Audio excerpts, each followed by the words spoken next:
Oke, jadi optimisasi itu dibagi jadi dua. Yang pertama tuh tanpa kendala, yang kedua tuh dengan kendala. Nah, hari ini kita belajar yang tanpa kendala. Yang mana nanti tanpa kendala juga bakal ada yang satu variabel, ada yang lebih dari satu variabel. Nah, tujuan optimisasi itu buat apa? Tujuannya adalah untuk mencari titik ekstrimum, maksimum atau minimum gitu. Karena kan kalau di ekonomi kita sering banget ada soal kayak profit maksimumnya berapa atau kita mau minimisasi biaya gitu kan. Nah, itu pakai optimization ini. Bentar, gue gini aja. Nah,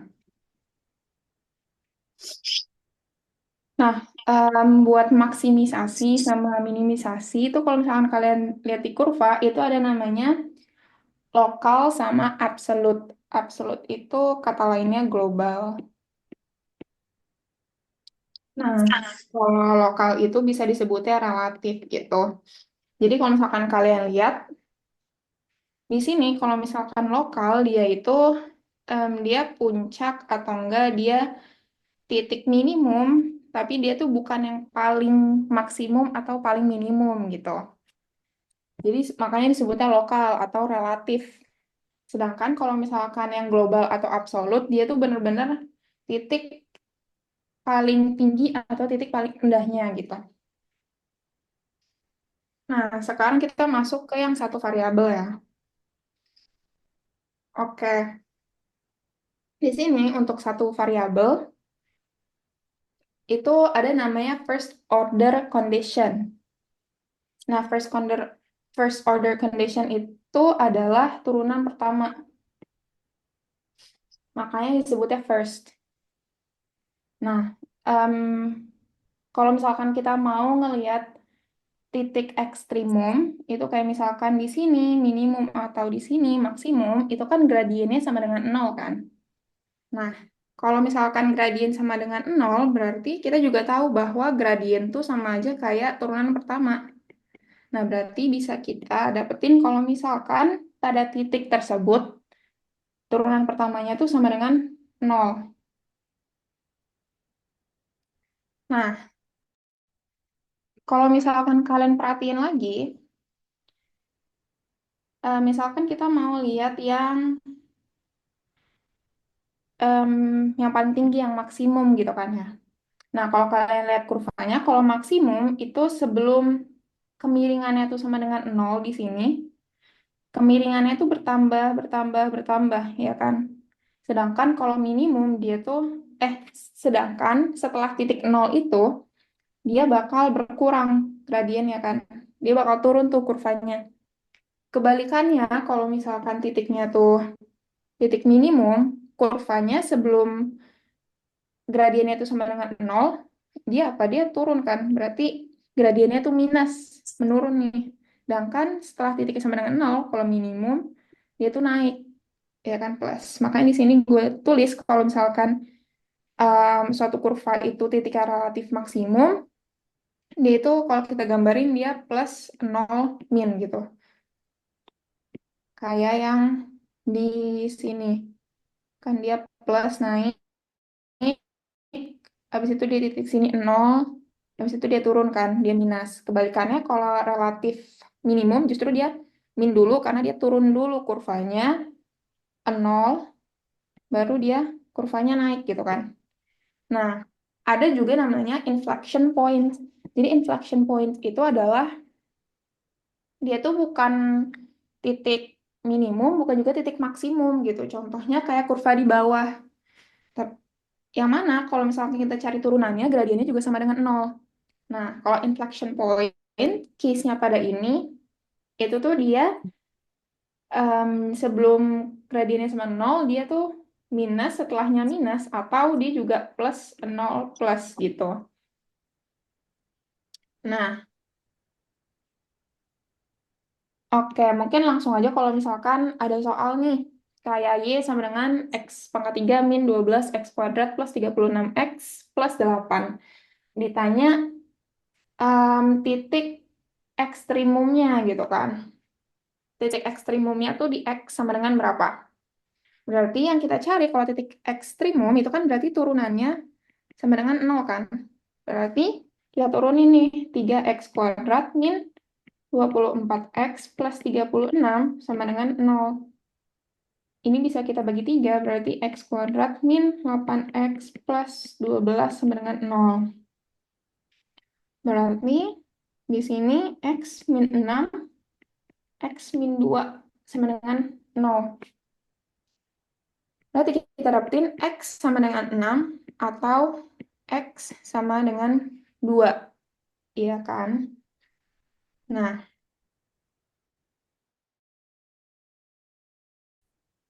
di sini kita ada 2x nih. Nah, mana yang titik minimum, mana yang titik maksimum gitu kan. Berarti kita bisa gambar garis bilangan. Yang di sini 2, di sini 6. Nah, untuk ngetesnya berarti kita masukin. Misalkan di antara 2 dan 6 tuh ada angka, terserah lah kalian misalkan mau ngambil di sini 3 gitu kan ya. Nah, 3 ini kalian masukin nih ke sini. Berarti kan 3 min 6 sama dikalikan 3 min 2 gitu kan. Ini hasilnya minus, ini hasilnya plus. Berarti minus kali plus hasilnya minus kan. Berarti di antara 2 dan 6 itu nanti minus. Nah, terus kita mau ngecek yang sebelum 2. Berarti taruhlah misalkan angka di sini 1 gitu. Masukin lagi, berarti 1 min 6 kaliin 1 min 2 gitu. Ini kan minus kali minus, berarti nanti hasilnya plus gitu. Berarti di sini sebelum 2 itu dia plus. Nah, kalau yang setelah 6, misalkan kita mau masukin angkanya 7 gitu. Berarti kan 7 min 6 dikaliin 7 min 2. Ini plus, ini plus. Plus kali plus, plus. Berarti sini plus. Nah, dari sini kita bisa tahu nih, kalau plus tadi kurvanya gimana? Kurvanya naik kan? Kurvanya naik. Dan pas titik 2 ini kita tahu bahwa gradiennya itu sama dengan 0 kan? Nih, 0. Eh, oke. Berarti di sini 0 lihat stop. Terus di sini kurvanya minus. Berarti ini kurvanya turun nih. Nah, pas 6 ini 0 juga kan? Berarti stop di sini dan ini plus. Berarti naik. Nah, dari sini kita tahu bahwa ketika X sama dengan 6, ini tuh adalah titik minimum, ya kan? Sedangkan X sama dengan 2 itu adalah titik maksimum. Nah, misalkan ditanya nih, terus nilai Y-nya berapa ketika titik minimum dan titik maksimum? Oh ya udah kita masukin aja. Berarti Y sama dengan, ini aku saya, Y sama dengan 3 X pangkat 3. Berarti 6 pangkat 3 min 12, 6 kuadrat plus 36, 6 tambah 8 gitu. Berarti ini, gue pindah sini aja deh. Y max, sorry.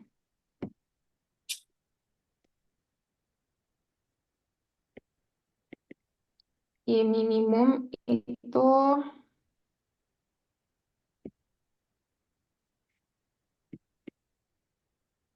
berarti 6 pangkat 3 berapa? 216 ya? Min 36 kali 12, 432 plus 36, 216 plus 8. Berarti nanti Y minimumnya sama dengan 216 min.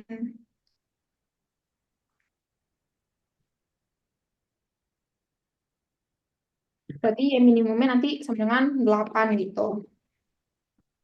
Sedangkan Y max-nya itu kan ketika nilai Y sama dengan 2 kan. Berarti kita masukin aja kayak tadi persamaannya. Berarti 2 pangkat 3 min 12 kali 2 pangkat 2 plus 36 kali 2 plus 8. Berarti 8 min 4 8 plus 72 plus 8. Berarti berapa tuh? 24. Um, 40, enggak sih?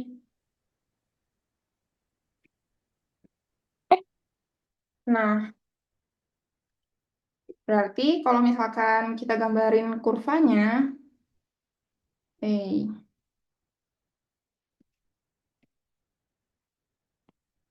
kalau kita gambar kurvanya itu,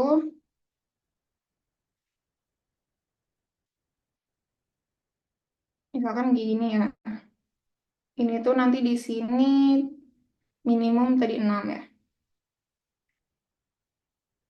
Ini 8, di sini 2. Sama di sini 40 gitu. Nah, lanjut kalau misalkan ada contoh soal lain. Kita cobain kerjain yang A. Berarti buat turunannya itu sama dengan 3x kuadrat min 3. Sama dengan 0.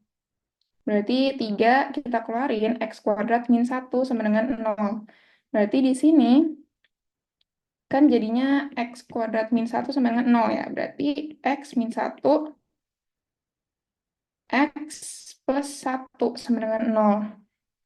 Jadinya x sama dengan 1 atau x sama dengan min 1.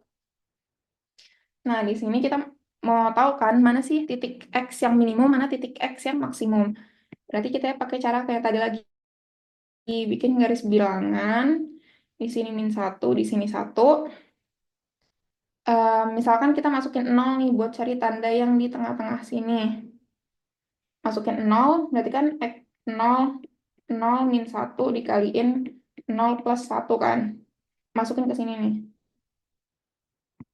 Berarti minus kali dengan plus, hasilnya minus. Nah, berarti nanti di sini plus nih, di sini plus. Oke, berarti kalau kita gambar kurvanya, ini kan dia naik, ini turun karena dia minus, ini naik kan. Berarti ini adalah titik maksimum, ini titik minimum, gitu. Nah, sekarang yang B. Hmm,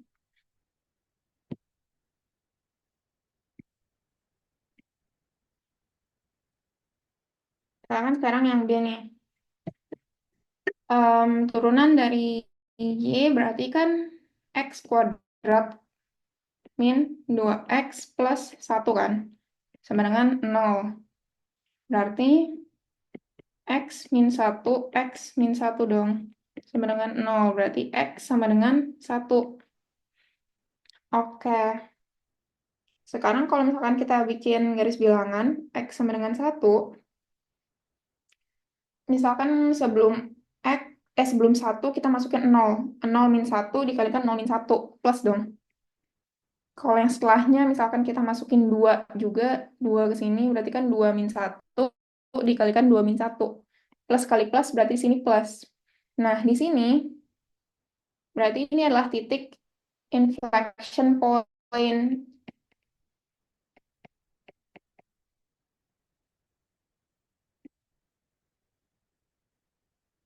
gitu. Jadi ketika X sama dengan 1, dia bukan titik maksimum dan juga bukan titik minimum gitu.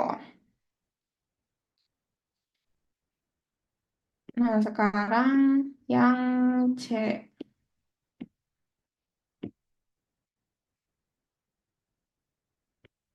Yang C kalau kita turunin berarti kan min 3x kuadrat plus 9x min 6. Sama denganin 0. Berarti ini bisa kita jadiin 2 min 3x dibagi min 3 ya ini semua. Plus 2 sama dengan 0. Berarti kan x min 2, x min 1. Sama dengan 0. Berarti x sama dengan 2 atau x sama dengan 1. Kalau kita bikin garis bilangan lagi, di sini 1, di sini 2. Berarti kalau kita masukin angka-angkanya lagi, terserah kalian mau misalkan mau ngecek yang di sini masukinnya berarti 1,5 gitu. Nanti kita temuin bahwa di sini tuh nilainya plus, di sini min, di sini plus. Berarti kan kurvanya gini kan.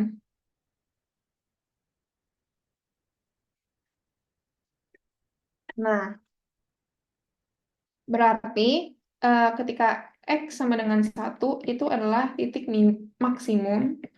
Ketika X sama dengan 2 itu adalah minimum gitu ya. Sampai sini ada yang mau ditanyain kah?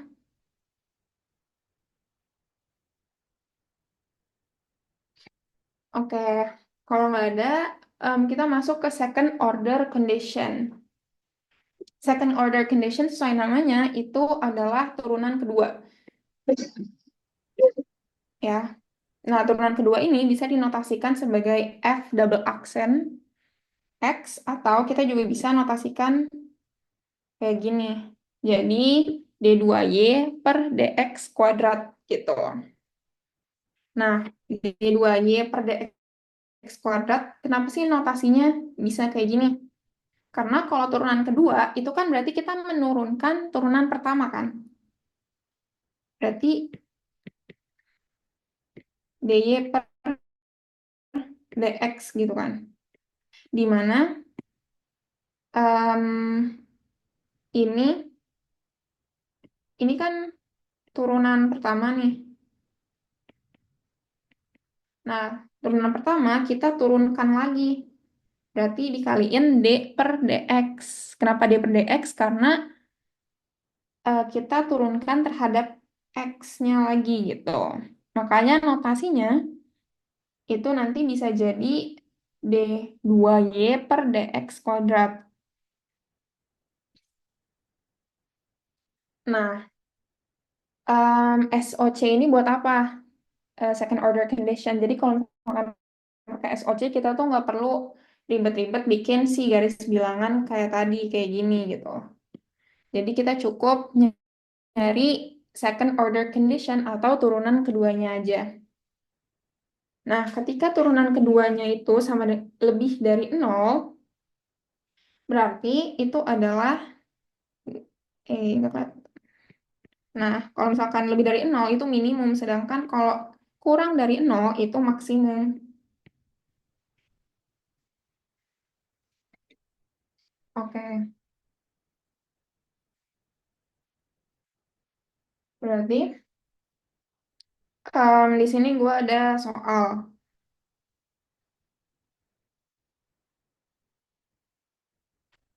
Misalkan kita mau ngerjain yang A ya. Yang ditanya dari soal soal berikut adalah profit. Karena kan biasanya kita mau maksimasi profit kan.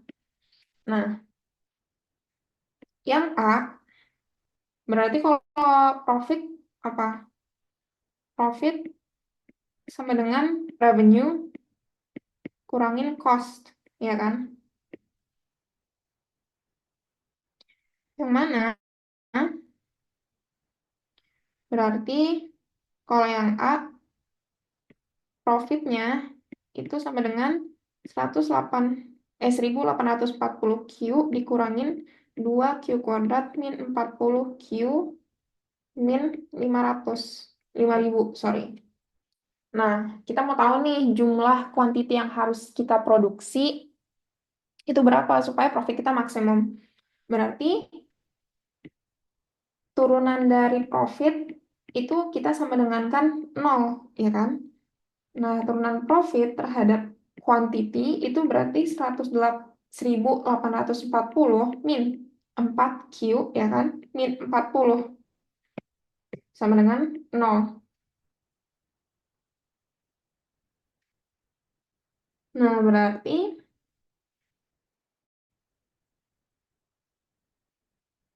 em, di sini kita bisa dapat bahwa 1800 sama dengan 4Q. Q sama dengan 450. Ini merupakan quantity yang memaksimumkan profit. Nah, pertanyaan selanjutnya adalah apakah kuantiti berikut yang 450 itu benar-benar maksimisasi atau mungkin nanti dia tiba-tiba minimisasi gitu kan. Nah, kita mau ngecek, berarti ngeceknya pakai turunan kedua atau second order condition. Berarti turunan keduanya dari profit itu kita double aksen aja sama dengan 1840 min 4Q min 40. Itu sama dengan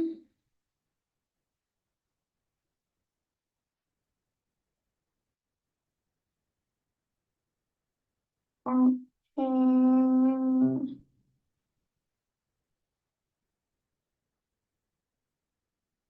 sorry bentar. Oke. Oh, itu kenapa nurunin? Salah, bentar. Turunan keduanya kan kita mau nurunin dari ini kan, turunan pertamanya. Berarti turunan keduanya itu sama dengan min 4 kan. Dari persamaan ini kita turunin yang ada Q-nya cuma ini. Berarti nanti turunannya min 4. Nah, min 4 itu kan kurang dari 0. Berarti di sini kita bisa tahu bahwa dia itu memaksimumkan, ya kan? Ketika turunan kedua kurang dari 0, dia itu maksimum. Berarti di sini betul bahwa kuantiti 450 itu memaksimumkan. Nah,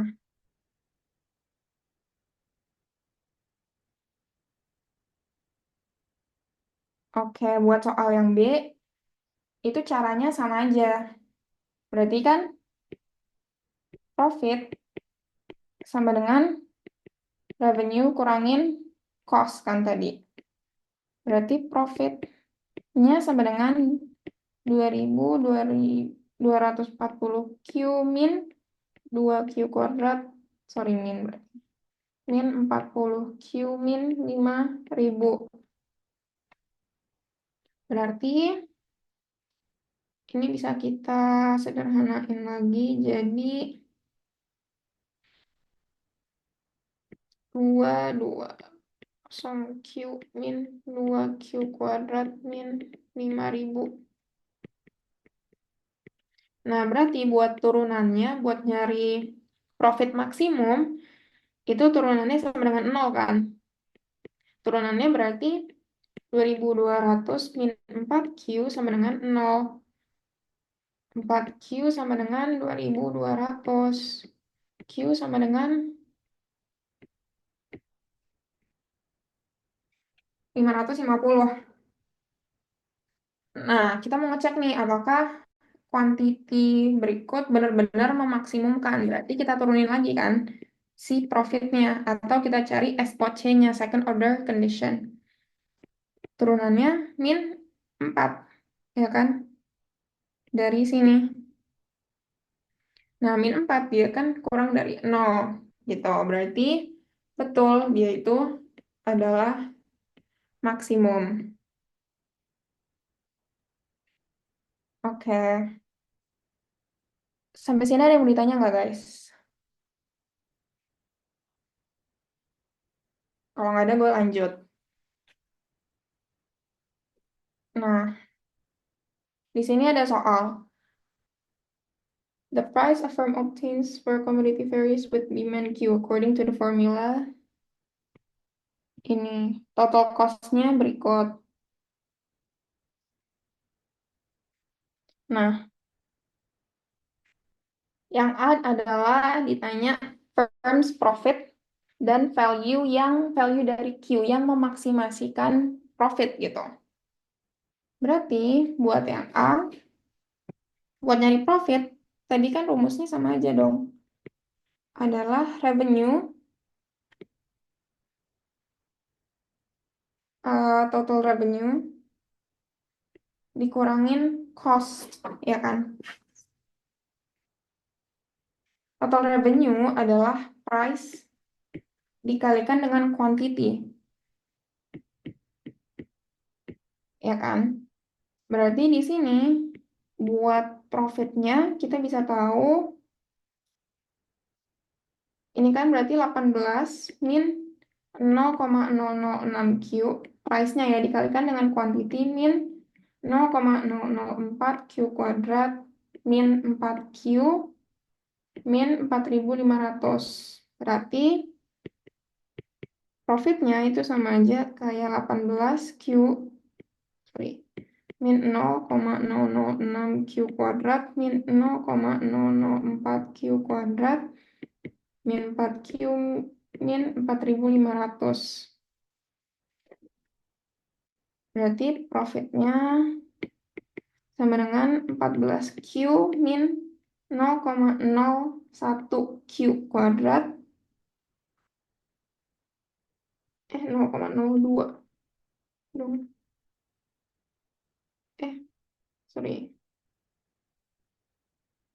01 aja.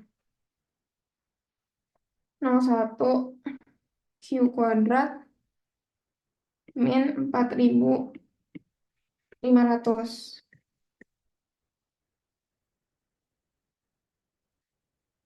Nah, berarti buat nyari maksimum profit turunannya itu sama dengan 0, ya kan? Sama dengan 0 nih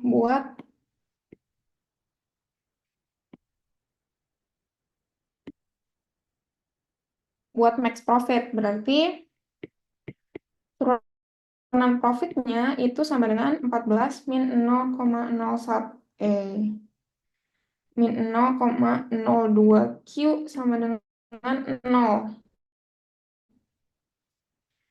Di sini berarti kita tahu Q sama dengan 14 dibagi 0,02 sama dengan 700. Oke, kuantitinya adalah 700. Nah, ditanya profitnya berapa? Kalau ditanya profitnya berapa, berarti tinggal kita masukin aja nih nilai dari Q sama dengan 700 ke persamaan profitnya tadi. Berarti kan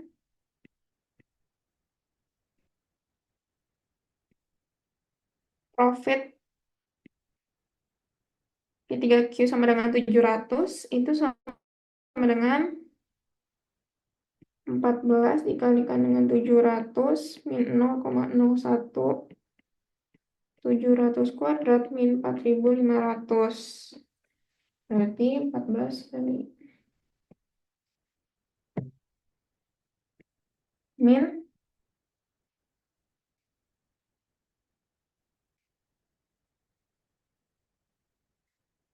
4.900 min 4.500. Berarti profitnya itu sama dengan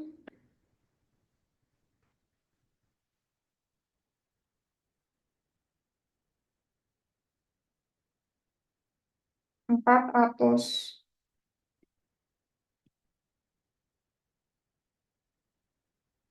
Nah, kita tuh mau ngecek.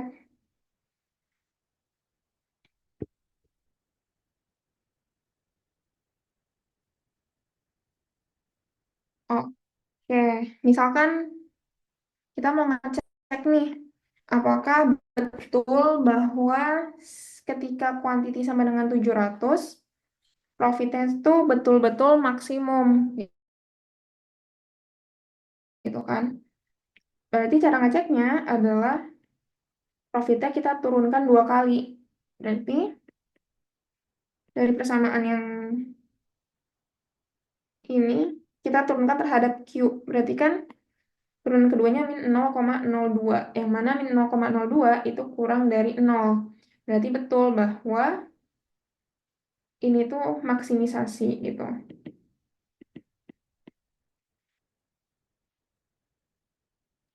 Nah,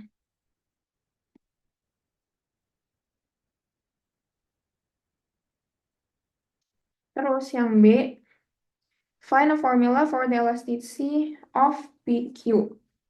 Oke, diminta buat nyari elastisitas. Berarti rumus elastisitas adalah perubahan harga per perubahan kuantiti dikali dengan kuantiti per harga kan. Kalau misalkan kita mau ngelihat elastisitas harga terhadap kuantitas. Berarti eh, ketika harga diturunin terhadap kuantiti, itu berapa? Ini kan.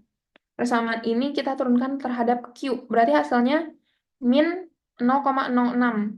0,006. Ini kan. Berarti min 0,006. Berarti elastisitasnya sama dengan min 0,006 dikalikan Q per price. Price-nya berapa? Price-nya persamaan ini kan. Berarti kita ganti aja 18 min 0,006 Q gitu. Berarti ini formulanya buat nyari elastisitas gitu. Nah, terus ditanya value kuantitas ketika elasticity-nya tuh sama dengan min 1. Berarti kita masukin aja min 1 sama dengan min 0,006 Q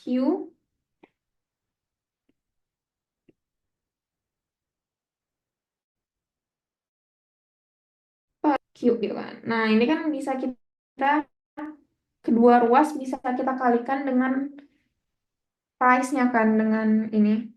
Berarti nanti sama dengan 18 min 0,006 Q sama dengan 0,006 Q gitu. Berarti nanti 0,012 Q sama dengan 18. Berarti Q sama dengan 1.500.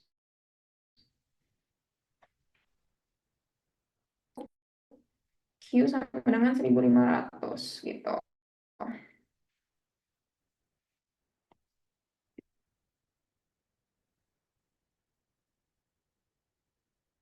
Nah, yang C kita diminta buat, bentar.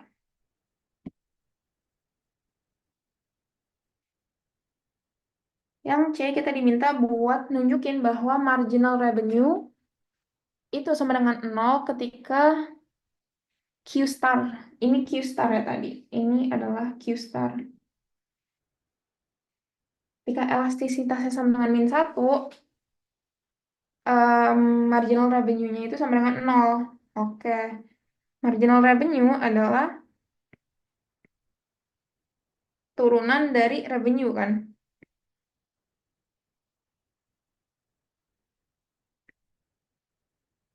Berarti eh, revenue-nya tadi mana? Revenue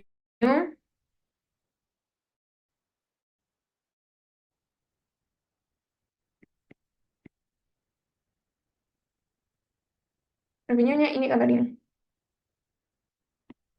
Berarti revenue-nya sama dengan 18 Q min 0,006 Q kuadrat.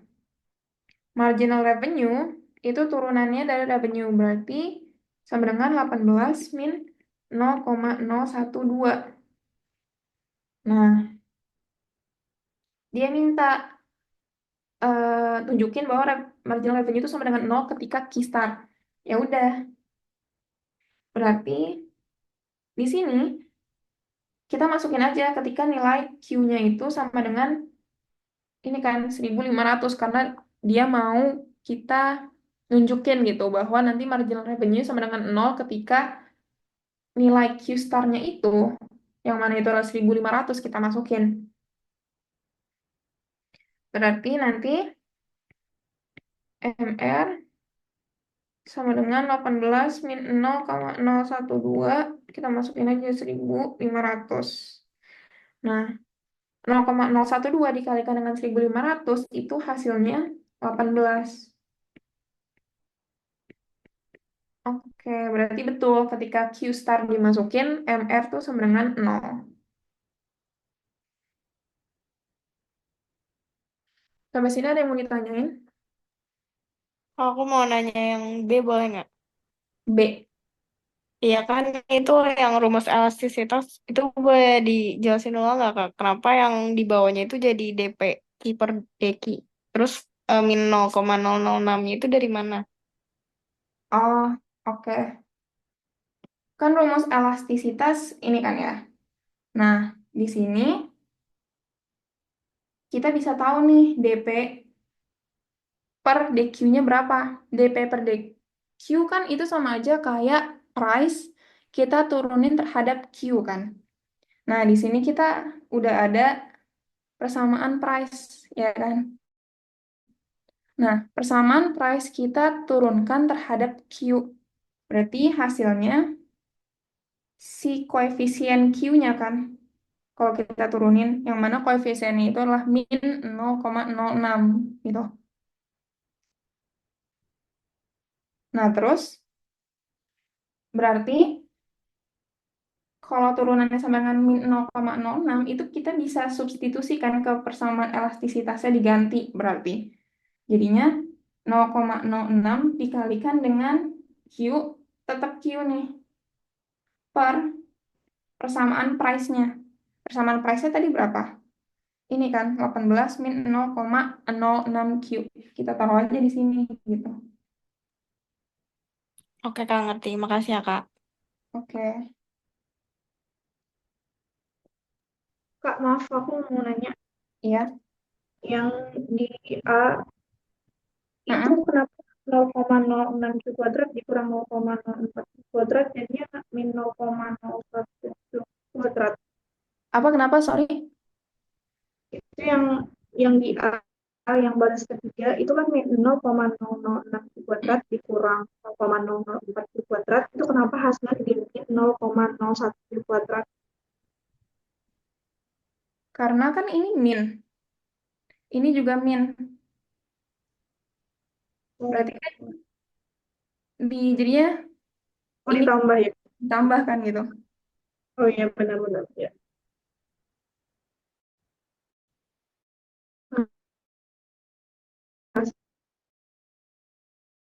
Nah,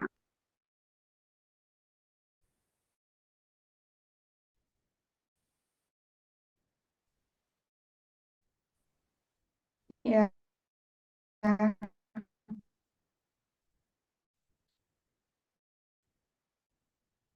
Oke. Halo Kak, Ya, elastisitasnya itu sama dengan min 1. Jadi itu dari soal. oh oke deh Kak, thank you. Oke. Ada lagi?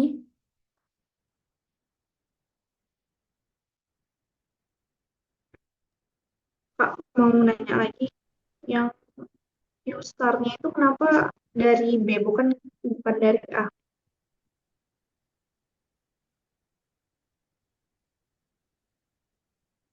Oh, ini tuh ada, ini tuh kayak beda gitu loh. Kalau yang A itu Q-star yang buat maksimasi profit. Tapi kalau misalkan yang B, itu dia kayak bukan yang maksimasi profit, tapi dia minta aja ketika si elastisitasnya sama dengan min 1, Q-nya berapa gitu.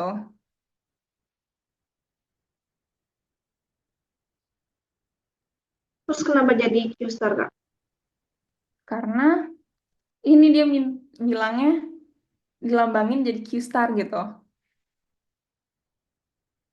Makanya di sini aku nulisnya Q-star. Oh, dari soalnya berarti. Makasih Mm-mm. Kak. Iya, Kak, mau nanya juga, iya. kenapa yang C itu ketika apa ya pembuktian untuk I star itu adalah nol, itu pakainya MR sama dengan R 0 RQ itu kenapa Kak? Karena itu Yang C. di yang C kan, Nah, itu diminta dari soalnya gitu, show that marginal revenue is zero. oh, kenapa R aksen Q itu kenapa? Karena kan marginal revenue, marginal tuh berarti kan penambahan profit, penambahan revenue kita ketika kita nambah quantity gitu kan. Nah, penambahan itu adalah turunan dari revenue itu sendiri gitu. Makanya di sini MR sama dengan R aksen Q, yang mana R aksen Q itu adalah turunan dari revenue gitu. Jadi penambahan itu. Jadi turunan itu artinya penambahan nggak? Turunan tuh perubahan. Perubahan. Ya, kan either nambah atau kurang berarti kita bisa pakai turunan kan gitu.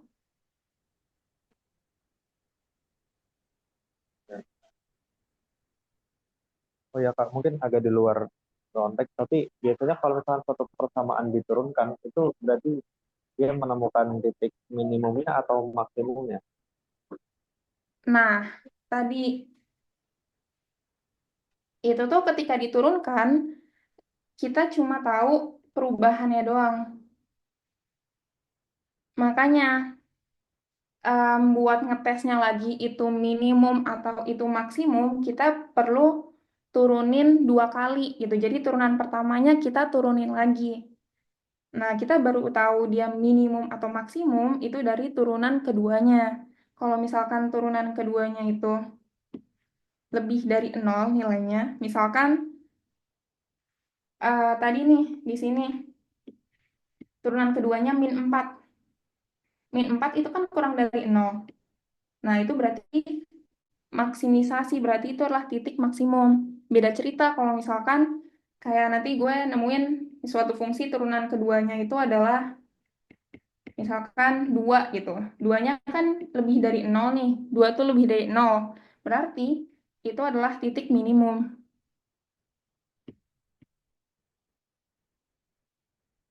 Paham Ya nggak? Kak, Oke. paham, Kak.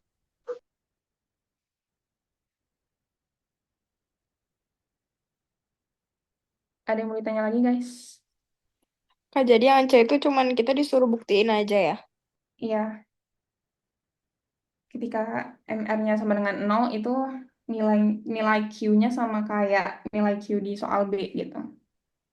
Oke. Oke. Nah, tadi tuh kita ngebahas kalau itu satu variabel. Gimana kalau misalkan kita mau ngoptimisasi tapi ada lebih dari satu nih? Oke. Kalau lebih dari satu, misalkan gue punya fungsi yang terdiri dari X dan juga Y. Misalkan, gimana ya, Z sama dengan 2X kuadrat plus 2Y gitu deh. Ini kan berarti ada X, ada Y. Yang mana kalau tadi yang kita bahas itu semuanya X, semua atau enggak Q doang gitu kan. Nah, kalau misalkan ada dua variabel kayak gini, itu pertama kita nyari turunan pertama dan turunan keduanya dulu. Oke. Nah, turunan pertama dan turunan kedua itu sama aja kayak tadi. Kalau misalkan turunan pertama kita sama denganin 0. Ya, buat maksimum sama minimum sama-sama sama-sama 0. Karena kan kalau turunan pertama kita nggak bisa ngebedain kan minimum atau maksimumnya. Nah, baru nih di turunan kedua, sama kayak tadi, kalau misalkan dia kurang dari 0, maka dia maksimum. Kalau turunan keduanya lebih dari 0, itu dia minimum. Nah, setelah itu,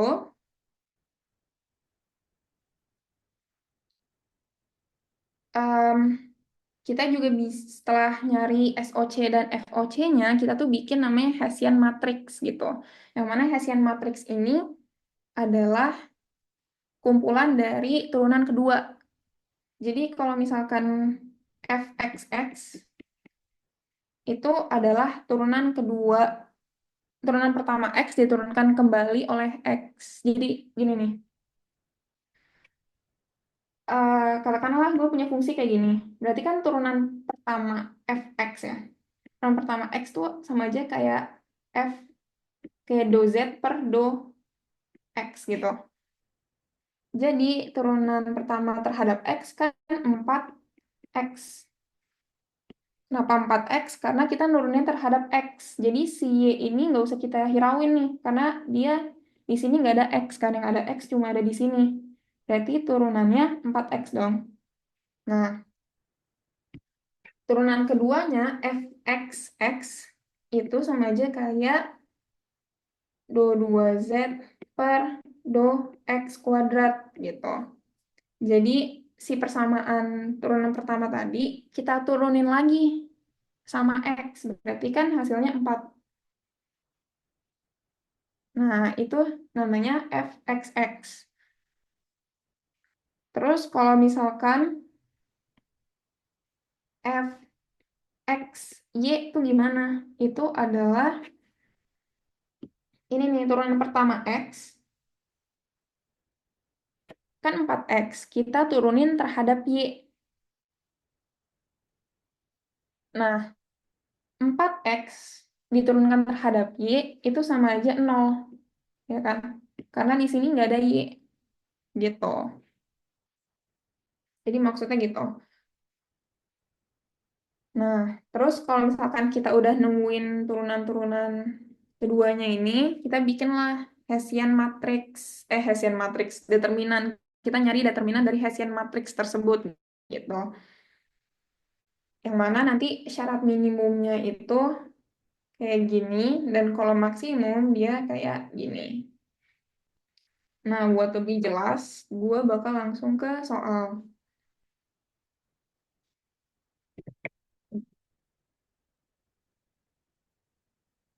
Hmm,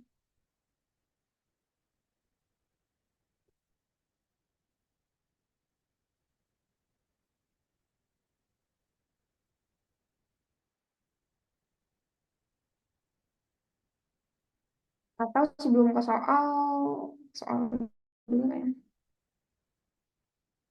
Atau sebelum ke soal gini, bentar.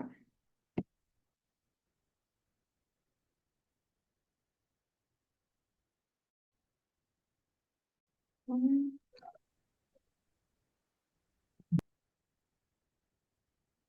Oke, sebelum ke soal, kita coba dulu buat nurunin pertama sama nurunin kedua kalau misalkan ada dua variabel ya. Misalkan gue ada persamaan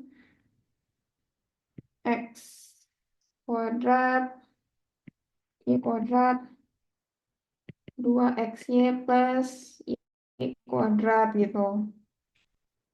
Nah, turunan pertamanya FOC-nya, berarti kan kita nyari fx sama fy dong. Fx-nya berapa? Fx-nya kita turunin terhadap y. Kita turunin terhadap x berarti, sorry. Berarti misalkan ini z deh. Do z per do x gitu. Berarti sama dengan 2x y kuadrat ditambah 2y, ya kan? Ditambah 0, karena di sini nggak ada x kan. Nah, ini gue hapus aja. Sedangkan kalau fy itu kayak do z per do y. Berarti 2x kuadrat y plus 2x. Nah, terus kalau ditanya SOC-nya, berarti fxx, fxy, fyx, fyy. Oke. Berarti kalau fxx itu turunan pertama x, ini kita turunin lagi terhadap x. Berarti kan 2y kuadrat, ya kan? Sedangkan kalau fxy itu adalah ini nih, si fx turunan pertama x, kita turunin terhadap y. Berarti hasilnya sama dengan 2. Kalau fyx berarti fy turunan pertama terhadap y, kita turunin terhadap x. Nilainya berarti 4x y plus 2. Kalau fyy berarti ini kita turunkan lagi terhadap y. Nilainya 2x kuadrat. Gitu.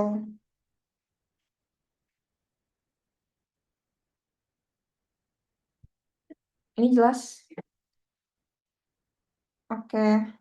Kak, maaf, Kenapa? itu yang fxy yang 2x kuadratnya nggak diturunin. Ini. Yang atas. Oh, Ditambah 2Y, ini 2Y Kak. Kan F. kalau Y. 2Y Oh, iya, sorry. kuadrat, Betul. Thank you. Berarti jadinya 4xy plus 2. Gitu. Gitu kan ya? Ya, Kak. Oke. Thank you.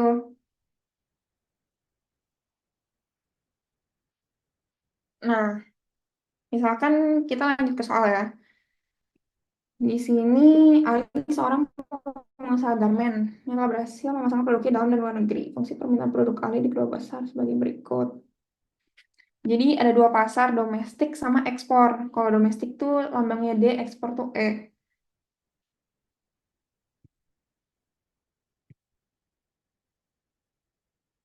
Sementara itu total biaya ini.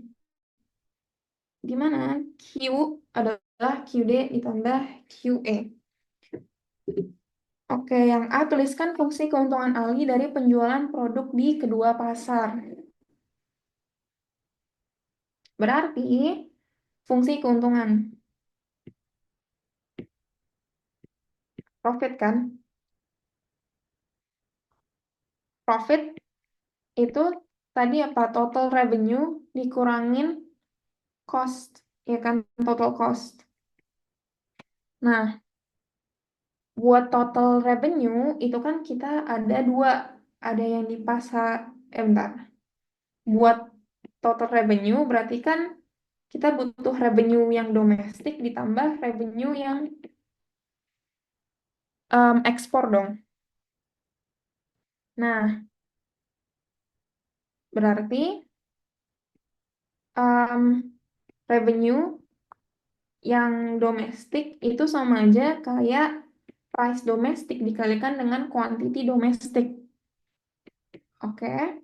Nah, tapi di sini kita adanya persamaan quantity gitu. Berarti kita ubah dulu. Jadi persamaannya price.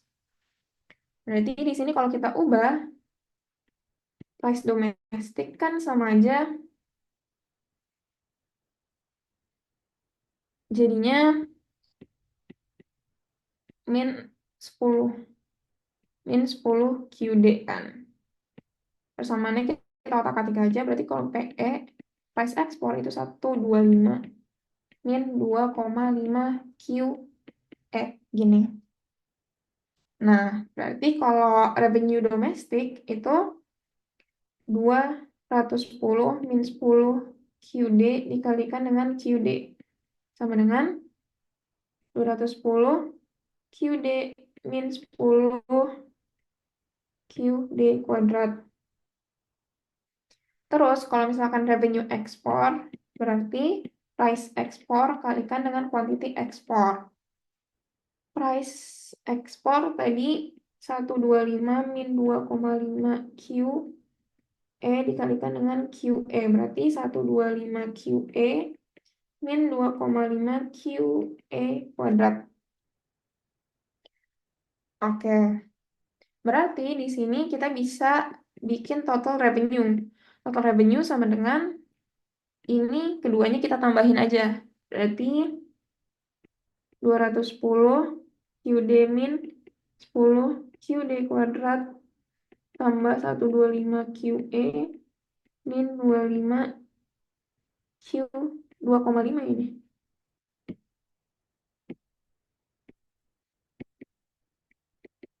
Oke.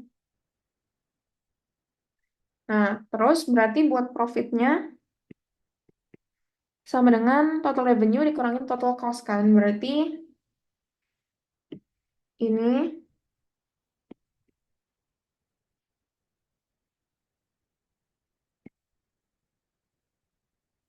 dikurangin total cost. Yang mana total cost-nya tadi ini kan. Berarti min 2000 min 10. Nah, Q min 10 Q. Berarti kan ini bisa dijabarin jadi 10 QE plus 10 QD gitu kan. Berarti nanti di sini min 10 QD min 10 QE gitu. Nah, berarti profitnya itu sama dengan 200 QD min 10 QD kuadrat plus 115 QE min 2,5 QE kuadrat min 2000. Bukan 125 QE, Kak. Ini kan, ini 125, ini ada 10, min 10. Oke, Kak. Jadi, 115. Oke, itu buat profitnya. Nah, terus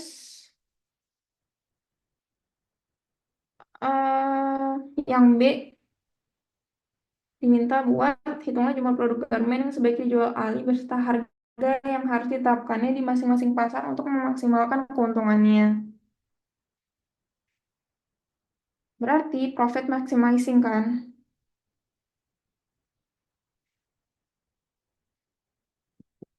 Nah, buat profit maximizing berarti um, profit maximizing berarti buat profitnya D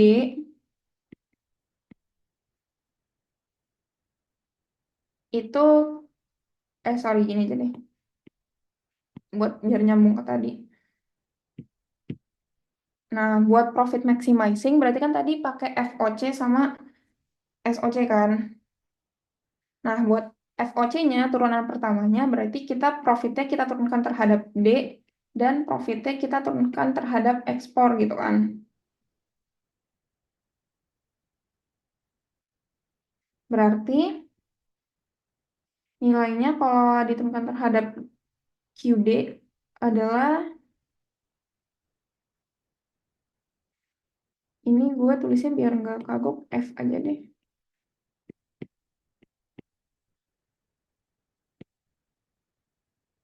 Ini QD gini ya. Berarti kan 200 min 20 QD. Oke. Sedangkan kalau misalkan yang fungsi profit ini kita turunkan terhadap QE berarti kan do profit per do QE itu sama dengan 115 min 5 QE. Nah, tadi buat turunan pertama itu kan sama dengan 0. Nah, di sini kita bisa dapetin QD sama dengan 200 per 20, berarti sama dengan 10. Dan QE sama dengan 115 per 5, sama dengan 23. Oke, terus udah tuh, itu yang diminta kan. Nah, yang C Berdasarkan hasil perhitungan pada poin B, berapakah keuntungan maksimum yang didapatkan Ali? Keuntungan maksimumnya berarti kita masukin aja angka 10 dan 23 ini ke dalam persamaan yang ini kan. Berarti profitnya sama dengan 200 kali 10 min 10 kuadrat plus 115 23 min 2,5 23 kuadrat min 2000 sama dengan min 1523 berapa? 2645 min 3 kali 23 ini min 3306,25 min 2000. Berarti nanti profitnya sama dengan ini kan bisa dicoret. Ini coret.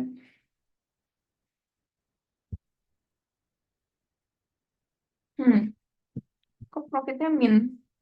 Bentar.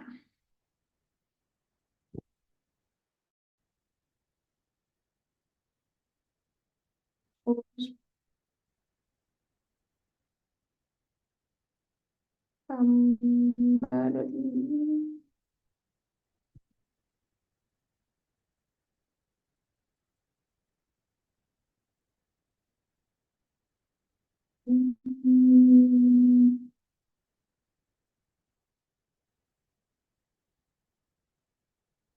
Bentar ya. Oh, sorry, aku salah nulis. Ini 1322,5. Berarti nanti profitnya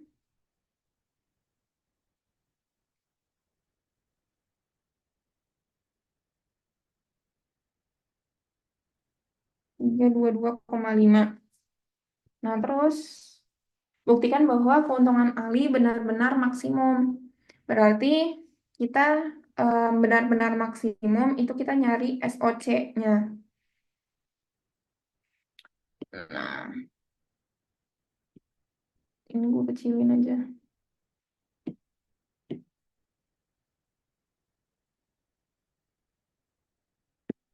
Oke.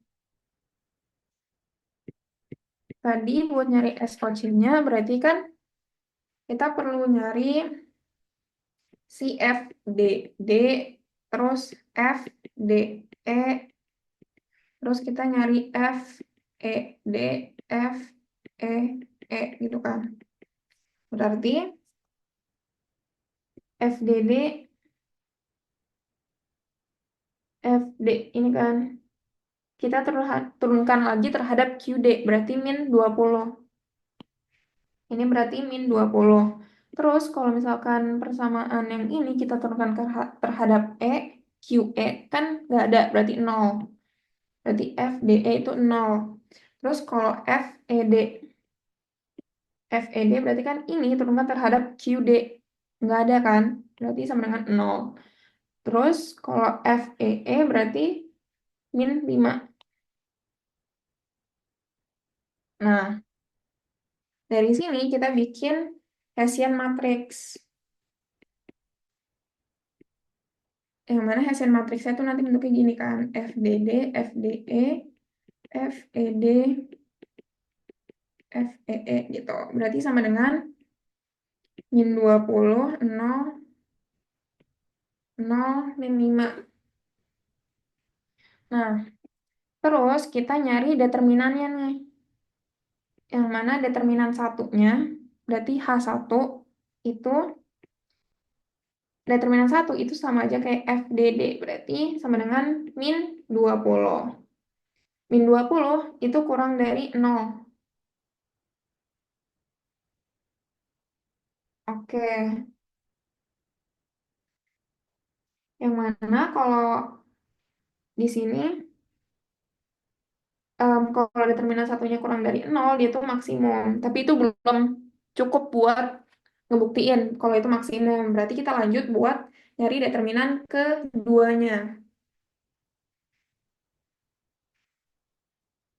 Berarti H2 sama dengan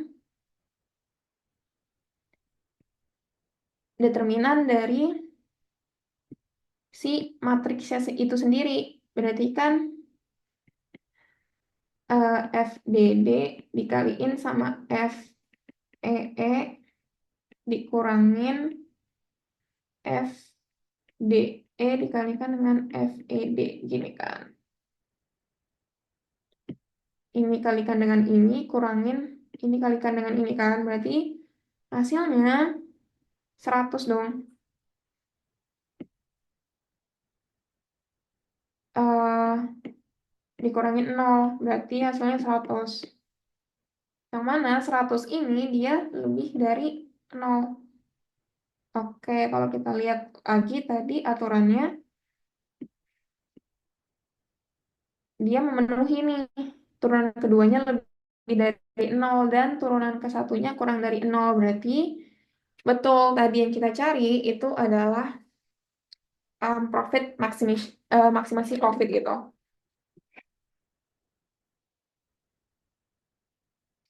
Nah, terus kenapa kita nyarinya mentok sampai determinan kedua? Karena tadi kita cuma punya dua variabel, yang mana variabelnya itu X dan QD sama QE gitu. Makanya nanti matriksnya kan, nih matriksnya cuma 2 kali 2 kan, 2 kolom sama 2 baris. Makanya mentok sampai determinan kedua gitu. Nah, kalau yang ini yang gue cantumin, ini kalau misalkan ada kasus di mana nanti 3 variabel gitu. Kalau 3 variabel, nanti matriksnya jadi kayak gini nih. 3 kali 3, makanya ada sampai determinan yang ketiga nyarinya gitu.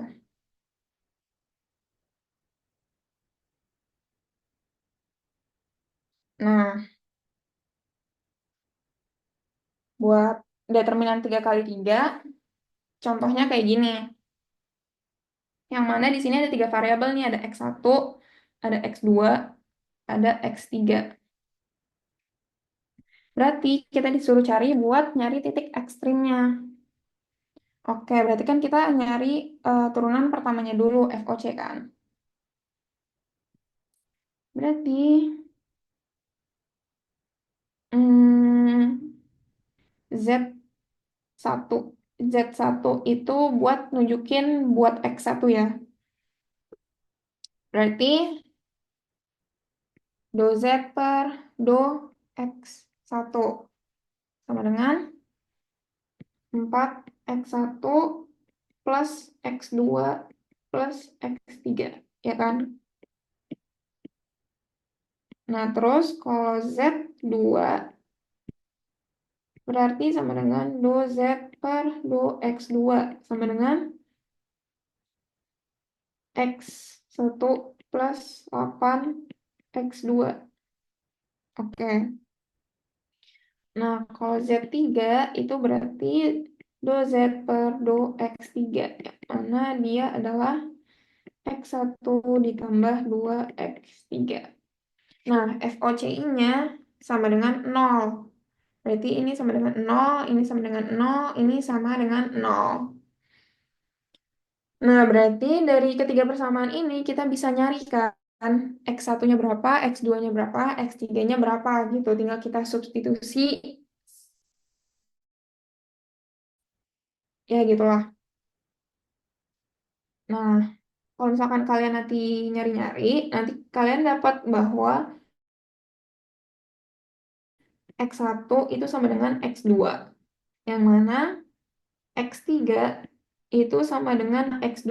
Dan setelah dicari X1 sama dengan X2 itu nanti hasilnya sama dengan 0. Berarti X3-nya juga sama dengan 0 gitu.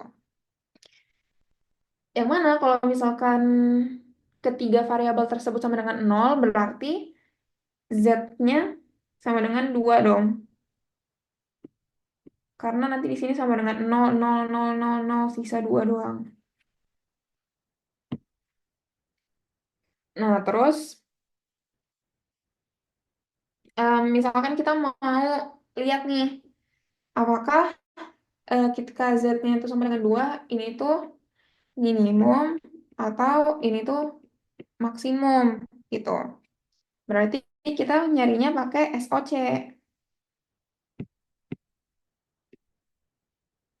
atau turunan kedua.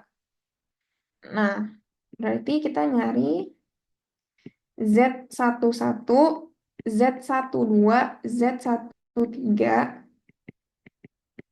Habis itu nanti Z21, Z22, Z23. Terus nanti Z31, Z32, sama Z33. Nah, Z11 ini kita turunkan terhadap X1, berarti hasilnya 4. Terus X12 ini turunkan terhadap X2, nilainya 1. Sama juga buat Z13, nilainya juga 1. Terus Z21, berarti ini kita turunkan terhadap X1, nilainya 1. X22, 8. X23, nggak ada kan? Di sini nggak ada X3, berarti nilainya 0. Terus kalau X31, berarti nilainya 1. X32, 0 dong, karena di sini nggak ada X2. Dan X33 nilainya 2, gitu.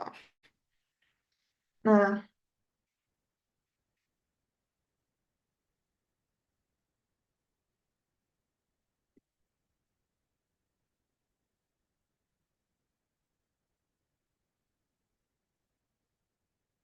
kita bikin Hessian matriksnya berarti 3 kali 3 nih. Berarti 4, 1, 1, 1, 8, 0, 1, 0, 2. Oke. Berarti determinannya juga ada 3 ya. Berarti ada H1. H1 sama dengan Z11. Itu sama dengan 4. 4 lebih dari 0. Oke. Sekarang yang 2. Determinan 2. Berarti kalau determinan 2 itu determinan matriks 2 kali 2 gitu. Determinan matriks 2 kali 2 berarti kan ini. Berarti 4, 1, 1, 8. Berarti sama dengan 4 kalikan dengan 8 kurangin 1 kalikan dengan 1. Sama dengan 32 kurangin 1, 31. 31 lebih dari 0. Terus kalau misalkan determinan yang ketiga, itu determinan matriks 3 kali 3. Berarti kan determinan dari matriks ini secara keseluruhan kan. Berarti sama dengan 4 dikali 16 kurang 0 min 1 kali 2 plus 1 min 8 dong. Nah, berarti sama dengan 64 min 2 min 8, yang mana hasilnya 54. Ini lebih dari 0 gitu. Nah, ini kan semuanya lebih dari 0. Berarti kita lihat lagi nih ke peraturannya. Kalau misalkan lebih dari 0 semua, berarti D itu adalah minimum. Gitu. Berarti ketika Z sama dengan 2, dia adalah minimum. Gitu. Ada yang mau ditanyain? Kak, mau tanya, untuk yang X3 sama dengan min 5 X2 itu kenapa ya? Itu kalau misalkan, jadi ini kan kita udah ada 3 persamaan ya. Itu tinggal kita otak-atik gitu buat nyari X1, X2, X3. Nih, jadi nanti lu nemu bahwa X3 itu sama dengan min 5 X2 gitu.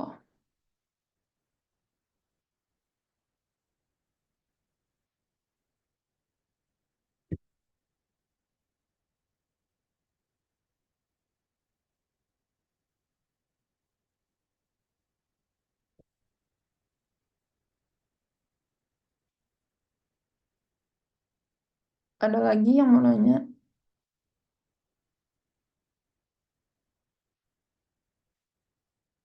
Tadi yang Kak, ini kenapa? boleh ke soal sebelumnya nggak? Ini. Ya. Nah, itu kan yang di revenue D sama revenue E, Apa itu tuh? kan P Sorry. dikali D itu kan yang di revenue D sama Ini. RE, ya, heeh. Hmm. Itu kan PD kali QD sama PE kali QE. Nah, itu kan Iya. kakak ubah dari QD itu kan ke PD. Mm-mm. Nah, itu kalau misalnya PD dikali QD-nya yaitu 21 min 0,1 PD itu bisa nggak, Kak? Jadi nggak usah diubah, jadi kayak PD kali QD-nya yang udah diketahui gitu. Em, aslinya bisa, tapi buat yang aslinya bisa, tapi nanti nyambung ke soal B-nya loh. Soal B-nya itu ditanyanya jumlah produk. Nah, jumlah produk itu kan lu harus turunin terhadap jumlah produk gitu kan, harus diturunin terhadap QD. Jadi kayak ribet gitu loh. Makanya di sini digantinya ke Q semua. Oh gitu. Oke, Kak, makasih. Iya, Kak mau nanya ya? iya.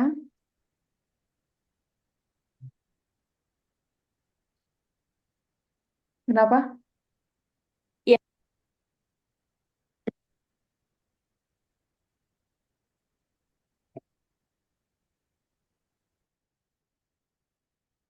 Sorry, di gua suaranya putus-putus.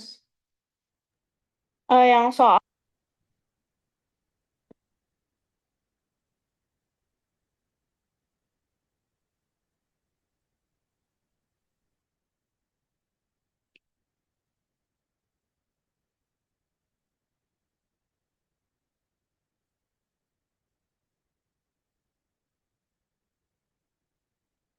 Sorry, boleh diulang kah?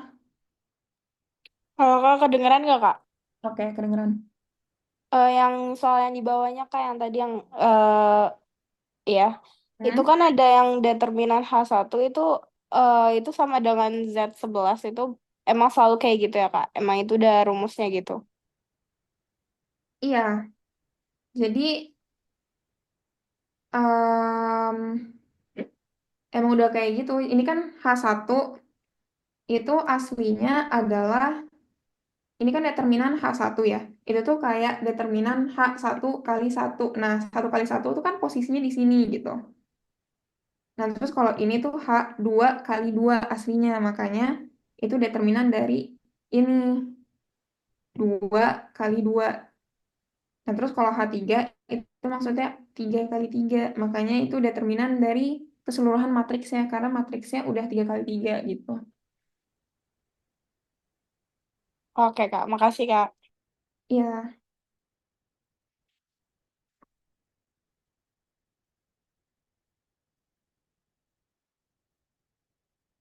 yang lain ada yang mau nanya kah?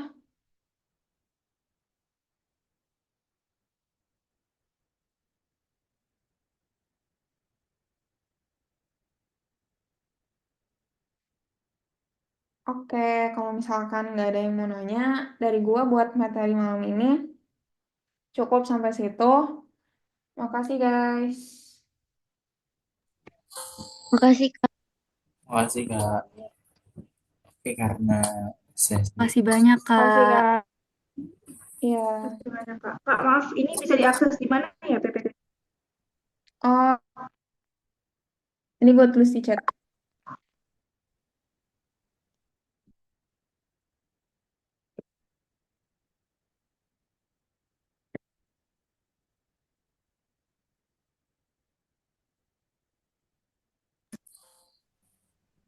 Itu ya.